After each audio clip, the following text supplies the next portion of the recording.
Allahumma salli ala sayyidina. Suara ni dengar jelas tak suara? Ah. Saya dengar. Jelas suara? Ya. Alhamdulillah, suara jelas clear. Jelas.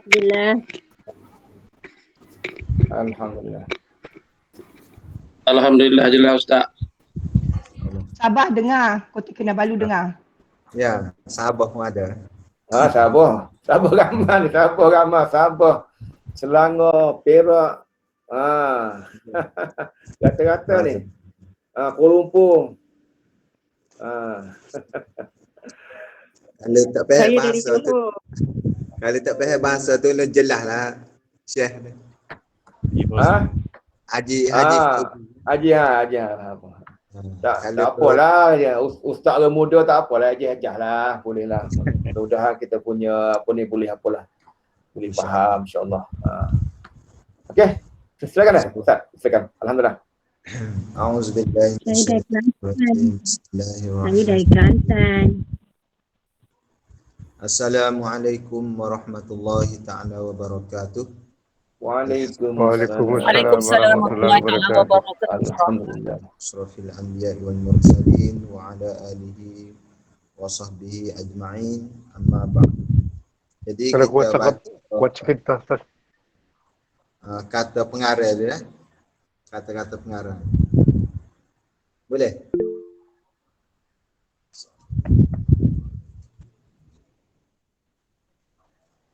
Alhamdulillahi rabbil alamin wassalatu wassalamu ala asyrafil anbiya'i wal mursalin wa ala alihi wa ashabihi ajma'in. Amma ba'd. Alhamdulillah, syukur kita kehadrat Allah Subhanahu wa taala pada malam ini dapat kita bertemu bersua di media untuk kita sama-sama mengambil manfaat. Sama-sama kita muzakarah. Saya pun baru belajar juga ni. Tidak arif lah dalam bab ni, cuma dah habis gani minta ni, insya-Allah kita sahutlah untuk sama-sama kita muzakarah dan dapat kita manfaat ilmu, insya-Allah. Baik, jadi masuk kepada manusia sebagai khalifah. Maksud tajuk dia manusia sebagai khalifah. Ketinggian martabat insan di sisi Allah Subhanahu wa taala dinilai bukan daripada pangkat atau kedudukan, kebangsawan dan darjat keturunan, kemewahan atau harta benda, malahan bukan daripada warna kulit dan parah rupa. Jadi Allah Ta'ala tidak nilai seseorang manusia itu dengan pangkatnya, atau kedudukan dia, atau kebangsawan dia, atau darajat keturunan dia, kemewahan atau harta benda, malahan bukan daripada warna kulit dan parah rupa. Jadi Allah Ta'ala tidak nilai seseorang hamba itu dari segi luaran, kemewahan dan sebagainya.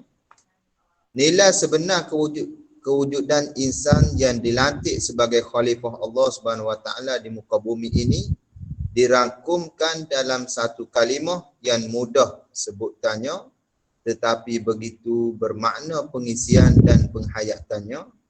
Itulah yang disebut sebagai takwa. Jadi Allah Ta'ala nilai seseorang manusia, seseorang hamba itu berdasar pada takwa dia kepada Allah. Seperti mana yang dinyatakan oleh Allah Subhanahu wa taala menerusi firman-Nya, A'udzubillahi minasyaitonirrajim. Inna akramakum indallahi atqakum. Innallaha alimun khabir. Maksudnya sesungguhnya semulia-mulia kamu di sisi Allah ialah orang yang lebih takwanya di antara kamu. Sesungguhnya Allah Ta'ala kata lagi, Allah Maha mengetahui lagi Maha bijaksana. Surah Al-Hujurat ayat 13. Jadi bermakna Allah Ta'ala tengok kita ni di sisi dia ni ialah takwa kita kepada Allah. Di situlah nilai kita semulia-mulia kamu di sisi Allah ialah takwanya di antara kamu. Di antara kita kalangan hamba dia, Allah Ta'ala tengok pada takwa. Sesungguhnya Allah Ta'ala kata lagi, Allah Maha mengetahui. Allah tahu segala hati kita, ikhlas kita, kesungguhan kita, semua tu Allah Ta'ala nilai dengan hati kita. Jadi Allah Ta'ala tahu lagi Maha bijaksana Allah Ta'ala. Bertitik tolak daripada ayat ini, sebagai hamba Allah, kita seharusnya berusaha untuk mengabdikan jiwa raga terhadap keesaannya. Jadi bila kita tahu dah Allah Ta'ala tidak nilai di sisi pangkat kita, rupa paras kita, kedudukan kita, tetapi Allah nilai dengan takwanya, maka kita seharusnya berusaha untuk mengabdikan diri, menjadikan hamba diri kita kepada Allah terhadap keesaannya. Mana dari segi rezekinya kita mengesakan Allah Ta'ala, yang mendatangkan rezeki Allah, yang mendatangkan penyakit Allah, yang menyembuh Allah, yang memberi, menggerak, mendiam, memberi musibah, memberi kekayaan, semua itu terhadap keesaan Allah Ta'ala. Hendaklah kita mengesakan Allah Ta'ala dan melaksanakan amalan soleh dan kebajikan setiap ketika serta menjauhi segala larangannya. Untuk kita nak dapat keesaan Allah Ta'ala, untuk kita nak dapat takwa kita kepada Allah Ta'ala, hendaklah kita sentiasa buat amal soleh dan kebajikan setiap ketika, setiap masa, walaupun ketika musibah, walaupun ketika senang, walaupun ketika susah, walaupun ketika darurat, hendaklah kita sentiasa taat ataupun buat amal yang soleh dan menjauhi segala larangannya, baik di mana saja kita berada. Dalam erti kata yang lain, seorang Muslim yang beriman seharusnya mendidik diri. Orang yang beriman ialah dia kena didik, seharusnya mendidik diri dia. Harus di sini yakni wajib, wajib syarak, mana hendaklah kita sentiasa mendidik diri kita, keluarga kita, anak bini kita, isteri kita, ahli kita, dan masyarakat kita. Masyarakat jiran, tetangga, sekeliling kita, serta memenuhi tuntutan ibadat. Untuk kita nak dapat takwa ni, hendaklah kita sentiasa mendidik diri, keluarga, masyarakat, serta memenuhi tuntutan ibadat kepada Allah Subhanahu Wa Taala. Baik, muslimin muslimat yang dirahmati Allah sekalian, proses pendidikan ini tidak dapat dilaksanakan dengan sempurna sekiranya seseorang Muslim itu tidak mempunyai ilmu. Jadi betapa pentingnya ilmu dalam kehidupan kita. Ilmu ialah penyuluh hidup kita. Jadi betapa pentingnya untuk kita mendidik diri kita, mendidik ahli keluarga, masyarakat, mestilah berdasarkan dengan ilmu.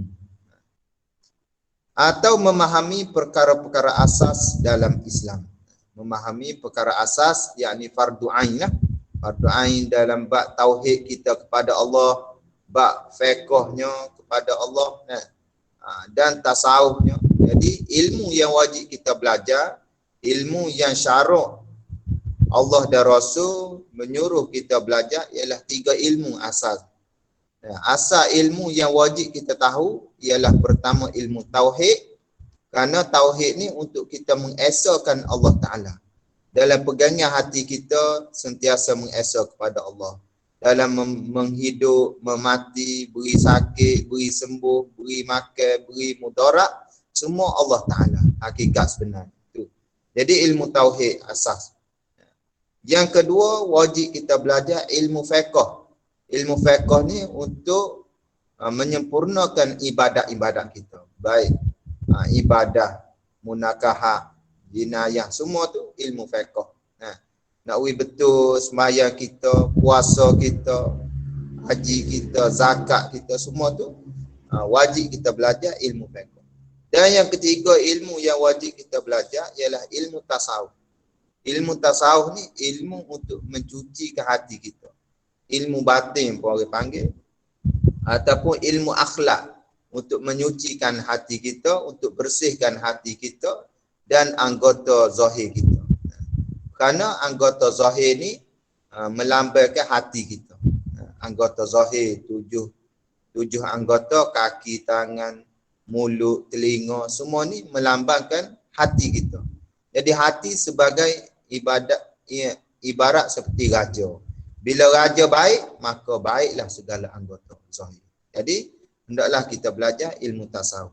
Jadi dalam kitab ni insya-Allah dia akan bahas satu persatu 3 ilmu ni. Pertama ilmu tauhid, kita akan jumpa. Yang kedua ilmu fiqh. Ilmu fiqh ni luas dalam bab ibadahnya, munakahat, nikah kahwin, jenayah hukum. Dan start daripada kita mula beranak lagi sehingga kita mati, kita mesti belajar ilmu fiqh dalam tu. Kerana kata Nabi, utlubul mahdi ilal lahdi, utlubul ilma minal mahdi ilal lahdi. Tuntutlah ilmu daripada buai lagi sehingga ke liang lahat dalam kubur. Jadi kita tahu bahawasanya ilmu ni sangat penting kepada kita. Hendaklah kita pelajari dan memahami perkara-perkara asas dalam Islam. Hamba Allah Subhanahu Wa Taala yang bertakwa. Perkara-perkara asas ini merangkumi kehidupan manusia bermula daripada kelahiran sehingga mereka kembali kepada Allah Subhanahu Wa Taala. Mula daripada kita lahir lagi, kehidupan manusia bermula daripada lahir sehingga mereka kembali kepada Allah Subhanahu Wa Taala. Di samping itu juga ilmu pengetahuan mengenai perkara-perkara asas ini, yakni fardu ain, adalah penting dalam membentuk diri kita menjadi seorang hamba Allah yang bertakwa. Itulah pentingnya ilmu, kerana dengan ilmulah penyuluh hidup kita untuk mendidik diri kita seorang hamba yang bertakwa. Justru penulis melihat penerbitan buku ini sebagai salah satu usaha untuk menampilkan Islam sebagai satu cara atau anutan hidup yang lengkap. Jadi penulis ini, pengarang ni membuatkan buku ini sebagai salah satu usaha untuk menampilkan Islam sebagai satu cara atau anutan hidup yang lengkap, sempurna dan diredai oleh Allah Subhanahu Wa Taala. Kata dia, sebarang komentar yang ikhlas dan membina amatlah dialu-alukan bagi memperbaiki lagi kandungan buku ini, kerana tiada kitab yang maksum yang tidak ada salah melainkan Al-Quranul Karim. Begitulah dengan saya sendiri pun, jika ada silap salah, harap tuan puan harap tolong tegurlah. Kata pengarang lagi, terima kasih yang tidak terhingga kepada pihak Telaga Biru, khususnya Haji Abdul Wahab Yusof dan Ustaz Dr. Haji Zaharan Muhammad serta seluruh staf yang telah bertungkus lumus merealisasikan penerbitan buku ini. Memang buku ni amat baiklah. Dia cerita daripada start lahir lagi sehingga mati. Akhir sekali, moga-moga khidmat ilmu yang sedikit ini akan dapat membantu umat Islam mempelajari dan mendalami serta mengamalkannya. Harap-harap ni semua harapan daripada pengarang ilmu ni, pengarang buku ini. Dia kata tawaduknya, ilmu yang sedikit ini akan dapat membantu umat Islam termasuk kita sendiri mempelajari dan mendalami serta mengamalkannya. Harap-harap dia supaya kita dapat mengamali ilmu yang ada dalam ni bagi menyerlahkan manfaat kehidupan bertakwa sebagai titian menuju kebahagiaan ukhrawi yang abadi. Subhanakallahumma wa bihamdika nashhadu an la ilaha illa anta nastaghfiruka wa natubu ilaik. Penulis Datuk Ismail Kamus almarhumlah dan Dr. Muhammad Azrul Azlin Abdul Hamid. Jadi sebelum kita masuk, marilah kita sama-sama membaca Kitab Al-Fatihah untuk almarhum Datuk Ismail Kamus. Al-Fatihah. Bismillahirrahmanirrahim. Alhamdulillahirabbil alamin. Iyyaka na'budu wa iyyaka nasta'in. Bismillahirrahmanirrahim. Alhamdulillahirabbil alamin. Ar-Rahmanir-Rahim. Datuk Ismail Kamus. Iyyaka na'budu wa iyyaka nasta'in. Bersama dengan para solihin, para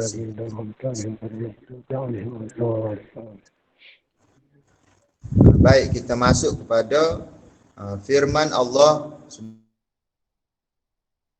Subhanahu Al-yawma akmaltu lakum dinakum wa atmamtu alaikum ni'mati wa raditu lakumul Islam madina. Maksudnya pada hari ini aku telah lengkapkan agama kamu, yakni agama Islam bagi kamu. Aku sempurnakan nikmatku ke atas kamu dan aku redha Islam sebagai agama kamu. Surah Al-Maidah ayat 5. Jadi Allah Ta'ala beri segala ilmu dia kepada Rasulullah sallallahu alaihi wasallam sudah tam, sudah sempurna dah. Jadi apabila Nabi kita wafat, menunjuk agama Islam sudah sempurna. Jadi ketika tu sahabat ada yang menangis, sahabat ada yang gembira. Sahabat ada yang gembira, ada yang menangis. Dua. Jadi mereka ini tidak salah lah. Ada yang menangis tu kerana Nabi sudah akhir dah. Karena apabila turun ayat ni, al-yauma akmaltu lakum dinakum wa atmamtu alaikum ni'mati wa raditu lakumul Islam madina, menunjuk kata Allah Ta'ala nak ambil balik kekasihnya Nabi Muhammad sallallahu alaihi wasallam. Lalu setengah sahabat menangis. Satu golongan sahabat lagi, semua mereka ini betul semua. Satu sahabat lagi gembira kerana Islam sudah sempurna. Islam sudah sempurna, cuma kita kena amal sahaja lagi. Baik. Dengar jelas Jelas Malak? InsyaAllah. Alhamdulillah jelas tak? Jelas. Ya. Alhamdulillah jelas. Di KK jelas. Alhamdulillah. Sampai ke 6 Selangor jelas. InsyaAllah. Ya. Alhamdulillah. Ustaz, kalau boleh kuat suara lagi boleh, sikit Ustaz. Kuat lagi. Apa dia? Kuat lagi. Kuat lagi. Ya. Ni dia tutup lah suaranya. Dia tutup. Koho-koho suaranya. Koho. Kena derah lagi. Kau kena pakai earphone.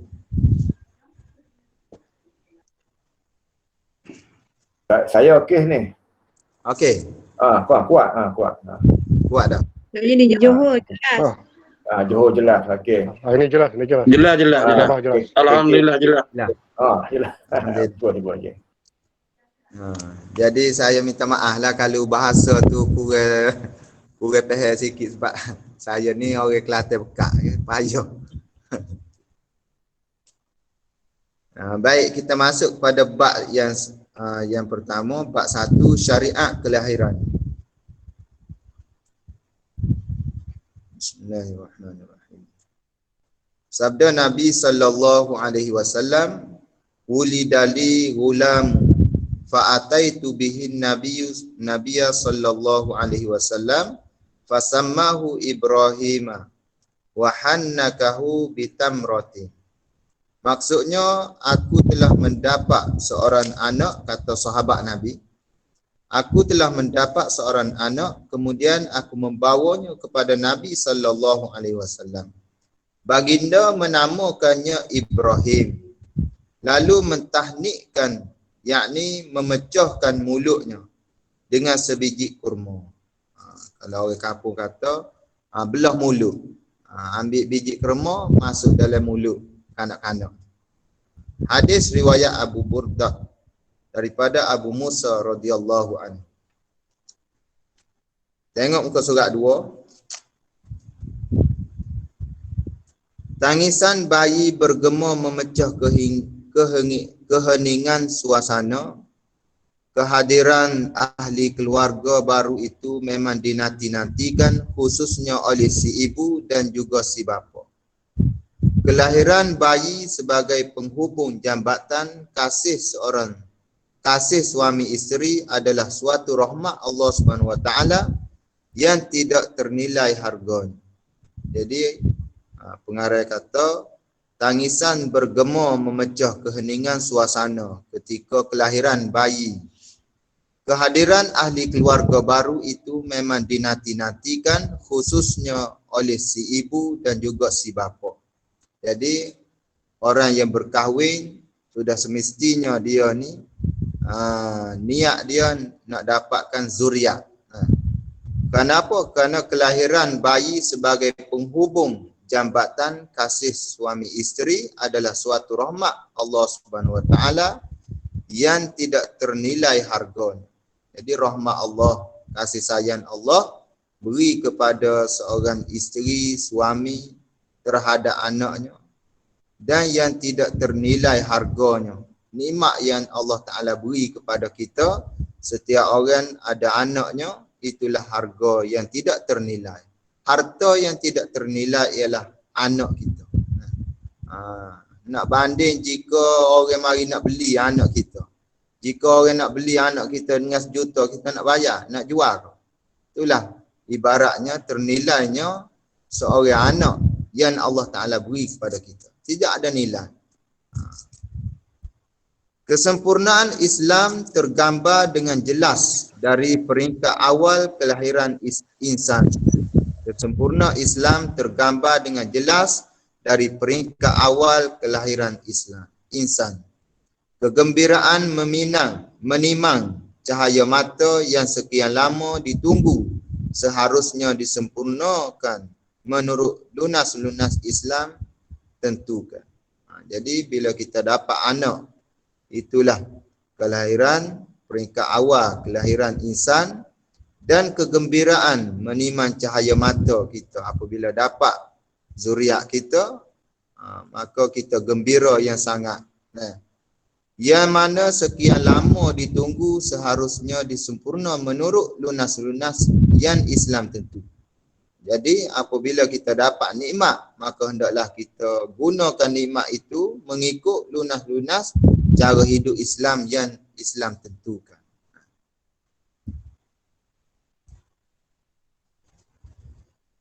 Baik, muslimin muslimat yang dirahmati Allah sekalian, memberi khabar gembira dan tahniah atas kelahiran bayi. Ini satu adab sesama kita umat Islam.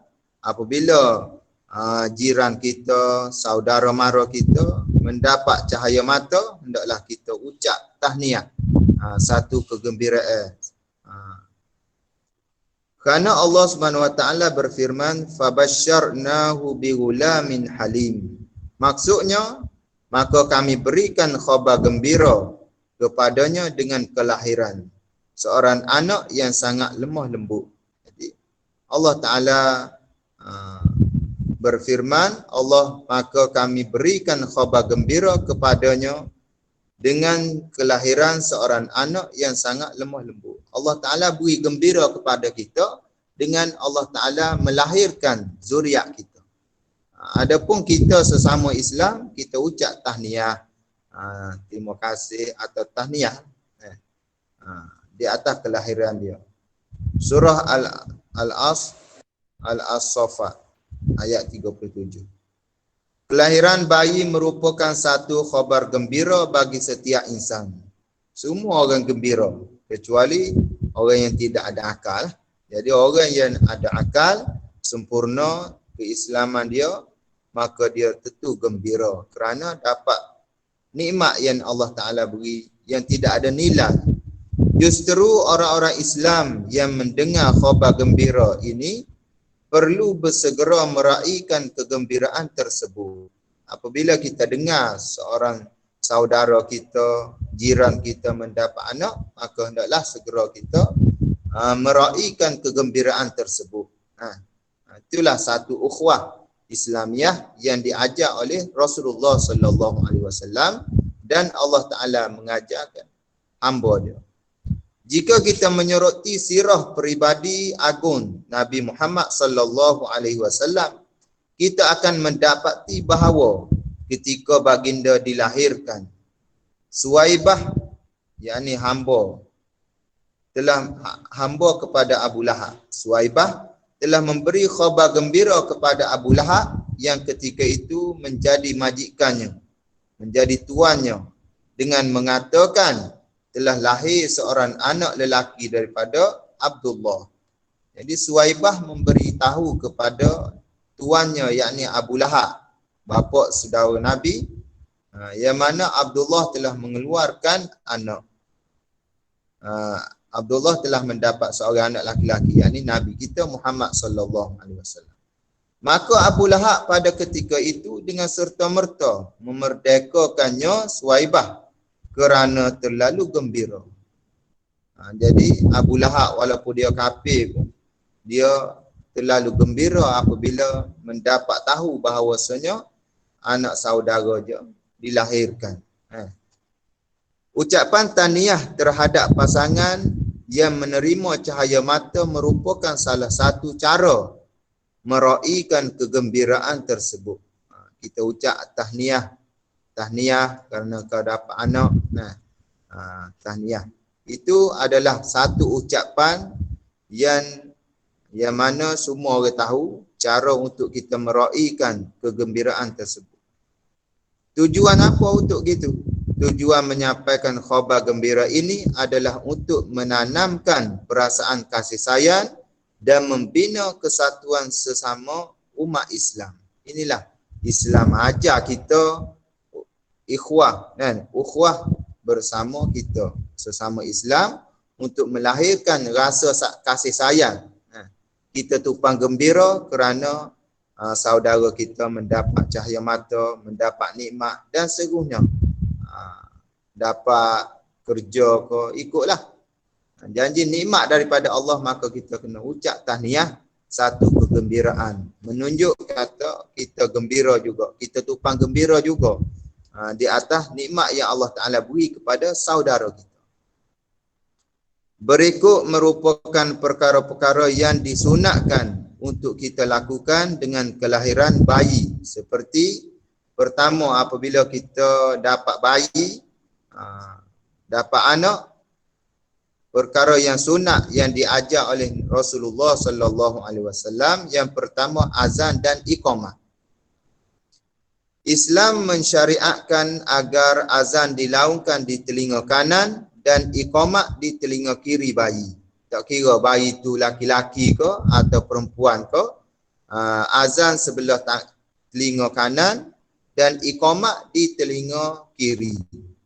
Sesuai dengan hadis Abu Rafi, ra'aitu Rasulullah sallallahu alaihi wasallam azana fi uzunil Hasani bin Ali hina waladathu Fatimatu bis salah. Maksudnya, saya melihat Rasulullah sallallahu alaihi wasallam mengalunkan azan yang dilaungkan untuk mengerjakan solat pada telinga Hasan bin Ali, cucu Nabi yang baru dilahirkan oleh Siti Fatimah. Jadi Nabi sendiri buat, menunjuk kata ini satu sunnah Rasulullah sallallahu alaihi wasallam. Seperti mana Nabi bersabda, man ahya sunnati faqad ahabbani. Siapa dia menghidupkan sunnahku, maka sungguh dia kasih kepada aku. Wa man ahabbani kana ma'i fil jannati. Dan barang siapa kasih kepada aku, maka dia dapat masuk surga bersama dengan aku. Nah, mudah-mudahan kita dapat amal ni. Menurut riwayat At-Tabrani daripada Ummu Al-Fadl binti Al-Haris, ketika beliau melahirkan anaknya, beliau membawanya kepada Nabi sallallahu alaihi wasallam, lalu baginda melaungkan azan di telinga kanan dan iqamah di telinga kiri bayi tersebut. Ni dalil menunjuk kata Nabi buat azan dan iqamah ketika mana lahirnya bayi. Menurut Ibnu Qayyim Al-Jauziyah, antara rahsia azan dan iqamah adalah seperti berikut. Jadi ulama Ibnu Qayyim dia mengkaji antara rahsia azan dan iqamah adalah seperti berikut. Rahsia azan dan iqamah, yang pertama, kalimah-kalimah memuji kebesaran ilahi yang disifatkan sebagai ucapan yang pertama yang meresap ke dalam hati sanubari insan yang baru lahir. Jadi tujuan rahsia azan dan iqamah supaya sifat-sifat kebesaran Allah Ta'ala diucapkan pertama kali ketika dia keluar ke dunia ini, supaya meresap ke dalam hati sanubari insan yang baru lahir. Yang kedua, satu penyataan syariat Islam yang berperanan mendahului ajakan syaitan terkutuk dan mengekang arus nafsu syahwat. Yang kedua, rahsia azan dan iqamah, satu penyataan syariat Islam yang berperanan mendahului ajakan syaitan yang terkutuk. Sebab jika kita tidak azan, maka bisikan syaitan dahulu membisik kepada anak-anak kita yang baru lahir. Jadi kita mendahului dengan azan, tujuannya untuk kita mendahulukan syariat Islam, mendahului daripada ajakan syaitan yang terkutuk yang mengekang arus nafsu syahwat. Hendaklah mengazankan di telinga kanan dan iqamah di telinga kiri bayi yang baru lahir. Itulah syariat Nabi, sunnah Nabi SAW.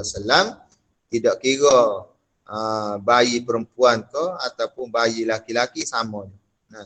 Ada setengah tu orang kata kalau bayi laki-laki azan sebelah kanan, kalau bayi perempuan azan sebelah kiri. Jadi ni hadis Nabi dalil. Nabi tak kira bayi tu laki-laki ke perempuan, Nabi azan sebelah kanan dan iqamah sebelah kiri. Seluruhnya muslimin muslimat yang dirahmati Allah Subhanahu Wa Taala, tahnik. Apa dia tahnik ni? Yang dilakukan sunnah ajaran Nabi sallallahu alaihi wasallam. Tahnik adalah ada anjuran dalam Islam untuk melaksanakan tahnik, iaitu tahnik ni bahasa Arab, balik bahasa kita, bahasa Melayu, iaitu membuka atau memecah mulut bayi yang baru lahir. Kita pecahkan mulut bayi yang baru lahir dengan buah tamar yang dikunyah oleh orang alim kerana ambil barakah. Orang alim dan orang bertakwa kerana ambil barakat orang-orang alim, air liur dia untuk kita masukkan ke dalam mulut anak-anak kita yang baru lahir.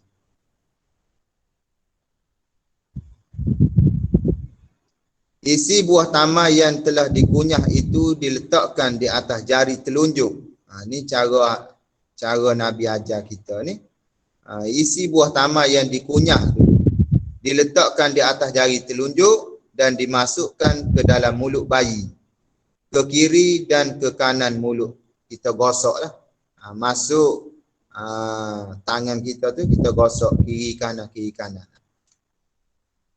Ini dilakukan sehingga kurma tadi menyentuh ke seluruh mulut sehingga rongga tekak bayi. Kita masukkan dia rata di dalam mulut bayi. Berapa minit? 32. Boleh lagi. InsyaAllah. Ini bersesuai dengan hadis Abu Burdah daripada Abu Musa radhiyallahu anhu yang kita telah baca tadi. Wulidali gulamun fa'ataitu bihi Nabiya sallallahu alaihi wasallam fasammahu Ibrahima wa hannakahu bitamrati. Maksudnya kata sahabat, aku telah mendapat seorang anak, kemudian aku membawanya kepada Nabi sallallahu alaihi wasallam. Baginda menamakannya Ibrahim, lalu mentahnikkan, yakni memecahkan mulutnya dengan sebiji kurma. Cukup dah. Kalau kita nak buat lebih lagi, ambil kurma lagi, zabit lagi. Air zam-zam lagi boleh. Boleh. Muslimi muslimat yang dirahmati Allah. Tengok muka surat 4. Laju. Muka surat 4. Laju cepat khatam. Diriwayatkan daripada Asma bahawa beliau mengandungkan Abdullah bin Az-Zubair di Mekah. Selepas itu beliau datang ke Madinah dan tinggal di Quba. Semasa Abdullah dilahirkan, beliau dibawa kepada Rasulullah sallallahu alaihi wasallam lalu diletakkan di atas ribaan baginda sallallahu alaihi wasallam. Baginda selepas itu berdoa dan mengunyah sebiji kurma lalu dimasukkan ke dalam mulut Abdullah. Ini dalil-dalil menunjuk kata Nabi ni buat tahnik kepada bayi.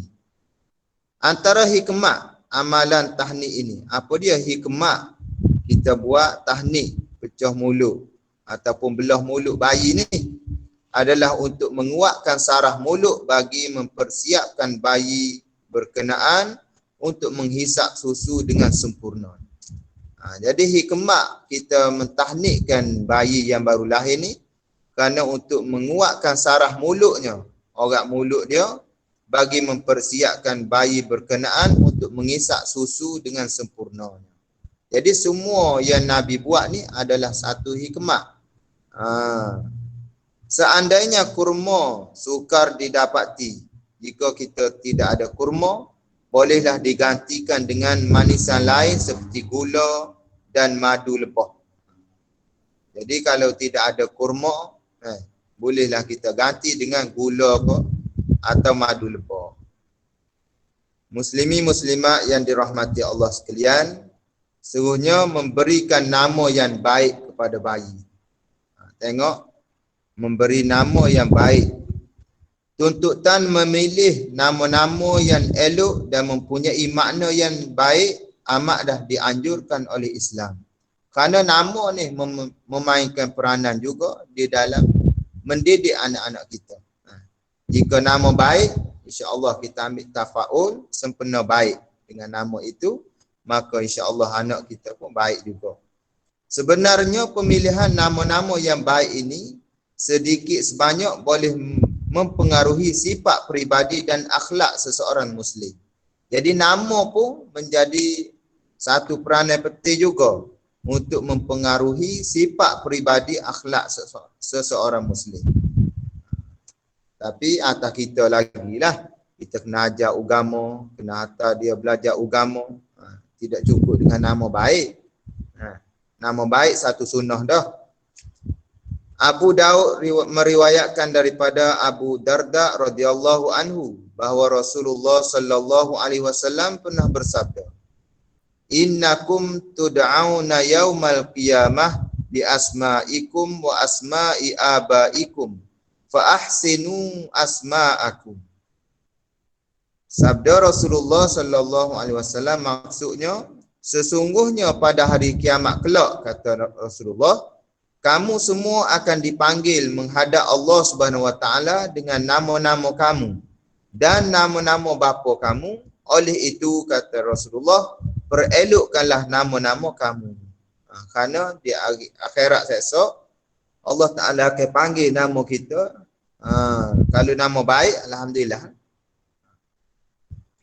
Ini berarti Nabi SAW melarang umatnya menamakan anak masing-masing dengan nama-nama yang tercela, yang boleh membawa makna yang tidak baik. Lebih-lebih lagi hal ini amat penting dalam usaha untuk menjaga kehormatan anak tersebut tersebut daripada jemuhan masyarakat. Jadi kita kena jagalah. Anak ini satu amanah yang Allah Ta'ala beri kepada kita.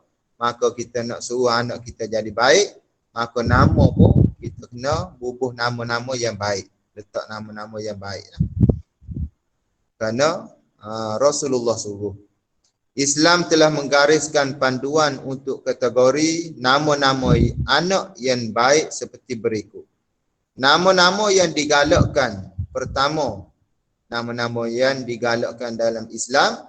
Pertama, nama-nama yang diambil daripada Asmaul Husna. Nama-nama yang diambil daripada Asmaul Husna. Rasulullah sallallahu alaihi wasallam bersabda, Inna ahabba asma'ikum ilallah Abdullah wa Abdurrahman. Ini semua ni nama Allah. Nama Allah. Jika kita nak bubuh nama Allah, maka hendaklah kita sandar dengan Abdu. Abdu makna hamba. Abdullah kalau nak bubuh nama Allah tak boleh. Jadi kena sandar pada Abdullah, hamba Allah. Ataupun Abdurrahman, hamba Rahman, hamba Tuhan Rahman. Allah yang bersifat pemurah. Maksud daripada hadis Rasulullah sallallahu alaihi wasallam, sesungguhnya nama-nama kamu yang paling disukai oleh Allah Subhanahu wa taala ialah Abdullah, hamba Allah. Inilah paling Allah Taala suka. Dan Abdurrahman, dan kiaslah dalam semua Asmaul Husna. Yang kedua, nama-nama Nabi. Kategori yang kedua digalakkan kita bubuh nama, letak nama anak, nama-nama Nabi. Kerana nama Nabi ni diletak oleh Allah Subhanahu wa taala sendiri. Seperti mana nama Nabi kita Muhammad sallallahu alaihi wasallam.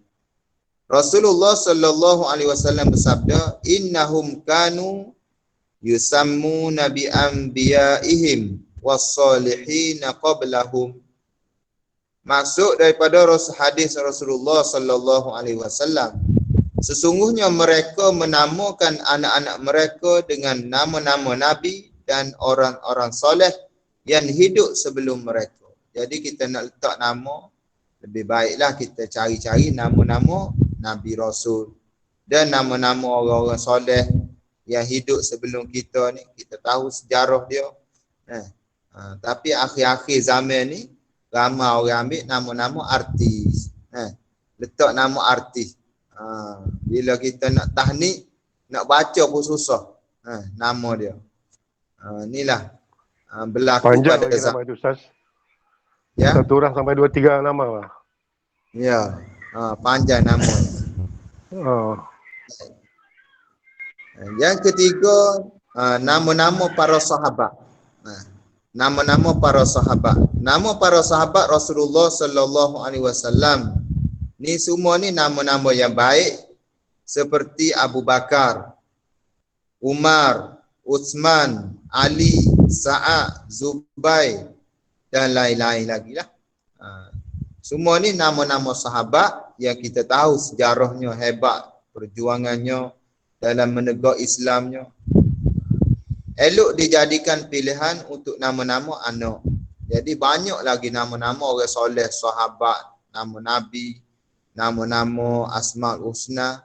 Kenapa kita sekarang ni cari nama-nama artis, cari nama-nama pemain bola, cari nama-nama yang selain daripada itu.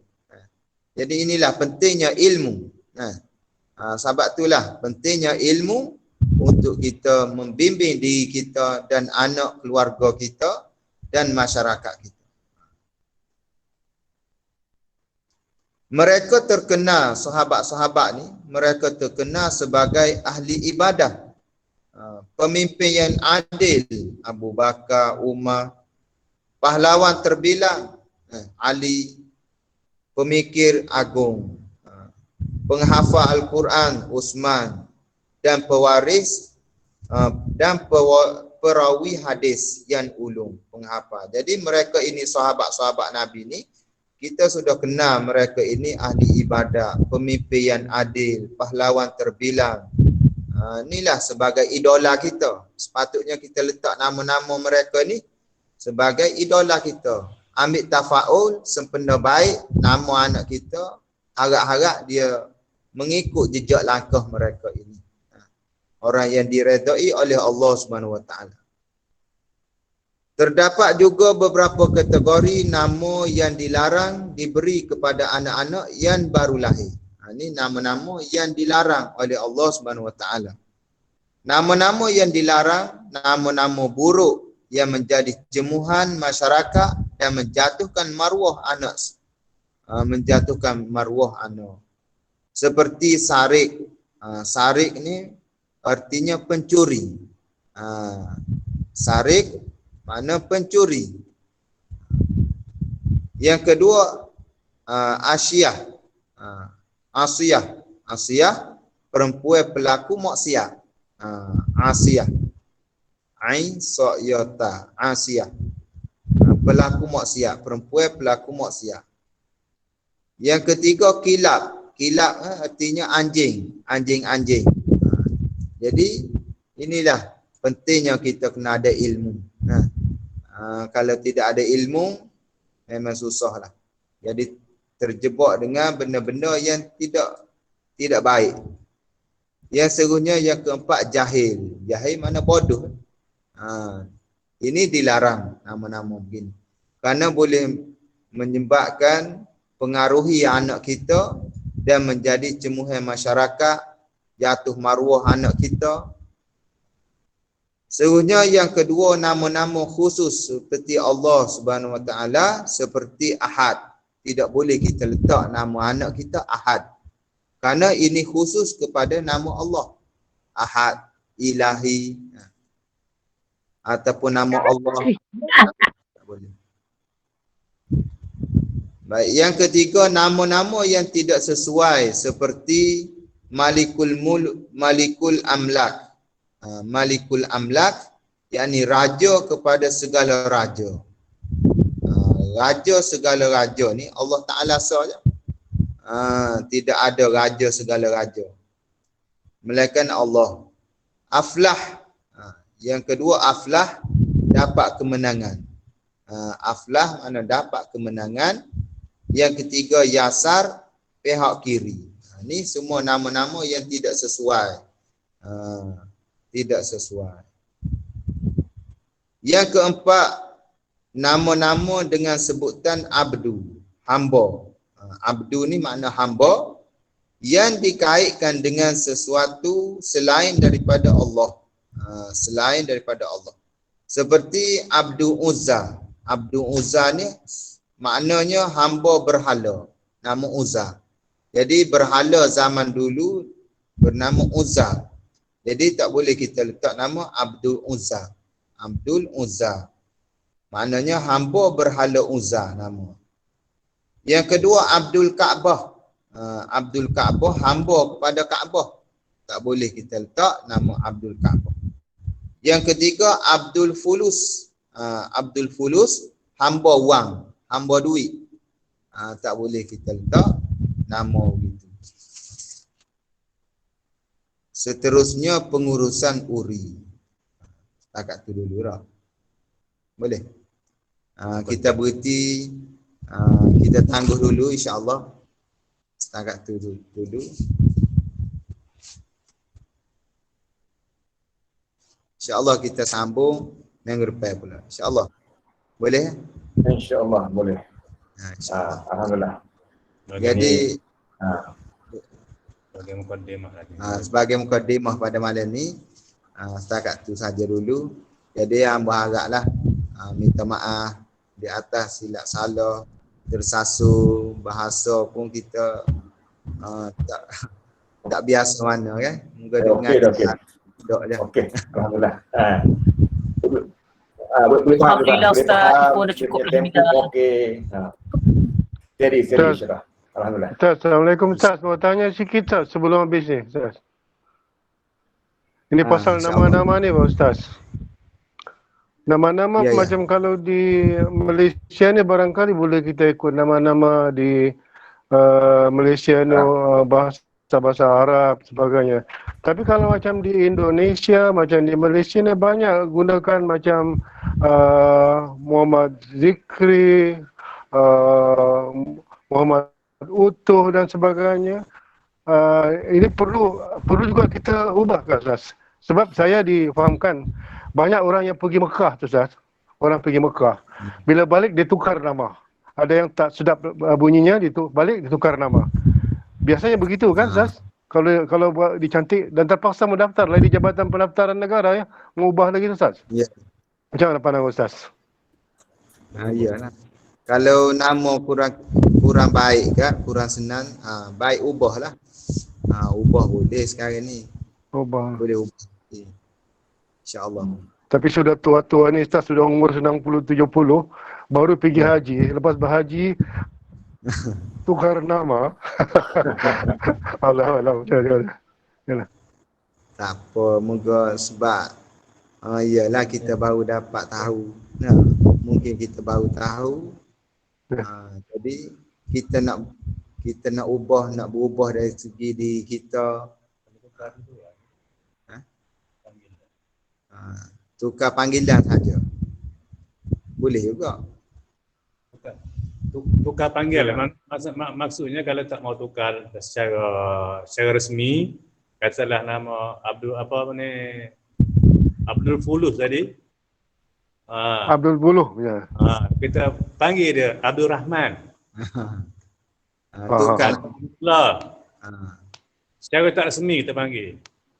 Ini banyak ni kalau kita pergi orang alim kan. Budak yang tak cantik nama dia tukar. Dia kata pakai nama. Dia tukar lah. Biasa orang pergi jumpa tu alim, dia tengok nama kurang comel kan. Dia tukar lah. Banyak. Untuk panggilan, tapi dalam dia punya sahabat masih nama yang asal kan. Macam tapi juga dia nak tukar lah nama dia. Macam juga sekarang ni Ustaz, banyak juga orang ada nama-nama samaran. Ya. Namanya jantan, si laki, siapa macam-macam kan Ustaz ya. Ya. Salah. Ini saya nak bagi. Kenapa lah Ustaz? Ya. Kalau biasanya tradisi orang-orang Jawa, kalau balik haji dia akan tukar nama. Itu adalah tradisi orang Jawa. Ya, mungkinlah ibu bapa dia dulu tidak belajar, tidak tahu. Kemudian bila dia belajar, dia tahu, dia tukarlah nama dia. Bagus juga supaya ya. Ya. InsyaAllah Allah terima, insyaAllah. Walaupun kita sudah tua dah, kita baru tahu, kita boleh tukar. Macam taubat lah, macam kita buat dosa lah. Bila tua baru kita tahu, aku buat ni tak betul. Lalu aku nak taubat kepada Allah. Begitulah nama kita. Jika kita baru tahu, kita tahu nama kita ni tidak elok, maka bila kita tahu, kita tukarlah nama yang baik. InsyaAllah. Tuhan terima insyaAllah. Allah Maha mengetahui. Terima kasih Ustaz. InsyaAllah. Mengetahui insyaAllah. Setakat dulu. InsyaAllah kita masya-Allah. Syaitanirrajim. Bismillahirrahmanirrahim. Alhamdulillahirabbil alamin. Wassalatu wassalamu ala asyrafil anbiya'i wal mursalin wa ala alihi ajma'in. Amin. Amin. Sana wa 'allimna ma yanfa'una wa Amin. atina fid dunya hasanah wa fil akhirati qina 'adzaban nar wa sallallahu ala sayyidina Muhammad wa ala alihi wa sahbihi wasallam walhamdulillahi rabbil alamin. Amin. Amin.